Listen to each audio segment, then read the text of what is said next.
ಮುಂದಿನ ಪದ್ಯ ಇನ್ನೂ ಹುಟ್ಟದೇ ಇರಲಿ ನಾರಿಯರೆನ್ನವೋಲ್ ಅಂತೇಳಿ ಕುಮಾರವ್ಯಾಸ ಬರೆದಿರುವಂಥ ಪದ್ಯ.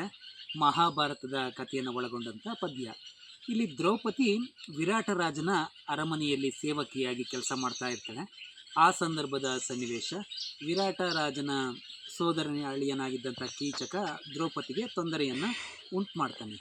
ಈ ತೊಂದರೆಗಳನ್ನ ಯಾರ ಬಳಿ ಹೇಳ್ಕೊಂಡ್ರೆ ನನ್ನ ಸಮಸ್ಯೆಗಳಿಗೆ ಪರಿಹಾರ ಸಿಗುತ್ತೆ ಅಂತೇಳಿ ದ್ರೌಪದಿ ದುಃಖಿಸುವಂಥ ಒಂದು ಕಥೆಯನ್ನೇ ನಿನಗಿಟ್ಟಿದ್ದಾರೆ. ಇಲ್ಲಿ ಅರ್ಜುನನ ಬಳಿ ಹೋಗಿ ಹೇಳೋಣ ಅಂತಂದರೆ ಅಣ್ಣನ ಆಜ್ಞೆಯಲ್ಲಿ ಭ್ರಮಿತನಾಗಿದ್ದಾನೆ. ಧರ್ಮರಾಯನ ಬಳಿ ಹೇಳೋಣ ಅಂದರೆ ಧರ್ಮ ಮತ್ತು ಕ್ಷಮಿಸುವ ಗರ ಅವನಿಗೆ ಮೆಟ್ಕೊಂಡಿದೆ. ಇನ್ನು ಉಳಿದಂಥ ನಕುಲ ಮತ್ತು ಸಹದೇವರು ಈ ಕೀಚಕ ಎನ್ನುವಂಥ ನಾಯಿಯನ್ನು ಕೊಲ್ಲೋದಕ್ಕೆ ಅಸಮರ್ಥರು. ಹಾಗಾದರೆ ಇನ್ನು ಉಳಿದಂಥ ವ್ಯಕ್ತಿ ಭೀಮ ಒಬ್ಬನೇ ಈ ಕೀಚಕನ ಕಾಟದಿಂದ ನನ್ನನ್ನು ಪಾರು ಮಾಡೋದಕ್ಕೆ ಅಂತೇಳಿ ಅಂದ್ಕೊಂಡ್ಬಿಟ್ಟು ಇಲ್ಲಿ ಭೀಮ ಮಲಗಿದ್ದಂಥ ಅಡುಗೆಯ ಕೋಣೆಗೆ ಹೋಗಿ ಮೆಲ್ಲನೆ ಅವನ ಮುಸುಕನ್ನು ಸಡಿಲಿಸಿ ಏಳಿಸ್ತಾಳೆ.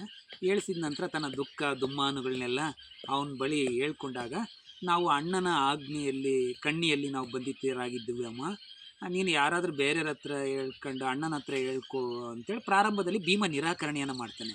ನಂತರ ಇವಳು ಯಾವಾಗ ಘೋರತರವಾದ ವಿಷವನ್ನು ಕುಡಿತೀನಿ ಅಂತೇಳಿ ದ್ರೌಪದಿ ಹೇಳಿದಾಗ ಆಗ ಭೀಮ ಇವಳಿಗೆ ಸಹಾಯ ಮಾಡುವಂಥ ಆಶ್ವಾಸನೆಯನ್ನು ಕೊಡುವಂಥ ಕತೆ. ಇಲ್ಲಿ ದ್ರೌಪದಿ ತಾನು ಮಾಡಿದಂಥ ಕೆಲಸದಲ್ಲಿ ಜಯವನ್ನು ಗಳಿಸುವಂಥ ವಿಷಯ ಇನ್ನೂ ಹುಟ್ಟದೇ ಇರಲಿ ನಾರಿಯರೆನ್ನವೋಲ್ ಪದ್ಯ ಭಾಗದಲ್ಲಿ ಬರುತ್ತೆ. 4 ಮತ್ತು 4 ಅಂಕದ ಪ್ರಶ್ನೆಗಳಿಗೆ ಇದೇನಾದರೂ ಪ್ರಶ್ನೆಗಳು ಬಂದರೆ ಅದಕ್ಕೆ ಸಂಬಂಧಪಟ್ಟಂತೆ ಈ ನಾನು ಹೇಳಿದಂಥ ಈ ಮಾಹಿತಿಗಳನ್ನ ಕೇಳಿಸ್ಕೊಂಡು ಒಂದಷ್ಟು ರಿಲೆವೆಂಟಾಗಿ ಕೊನೆ ಪಕ್ಷ ಈ ಸಾಲುಗಳನ್ನ ಮತ್ತೆ ನೀವು ಕೇಳಿಸ್ಕೊಳ್ರಿ, ಈ ವಿಡಿಯೋನ ಕೇಳಿಸ್ಕೊಂಡು ಒಂದಷ್ಟು ಬರೆಯೋ ಪ್ರಯತ್ನ ಆದರೂ ಮಾಡಿದರೆ ಒಂದಷ್ಟು ಅಂಕಗಳು ನಿಮಗೆ ಸಿಗ್ತವೆ.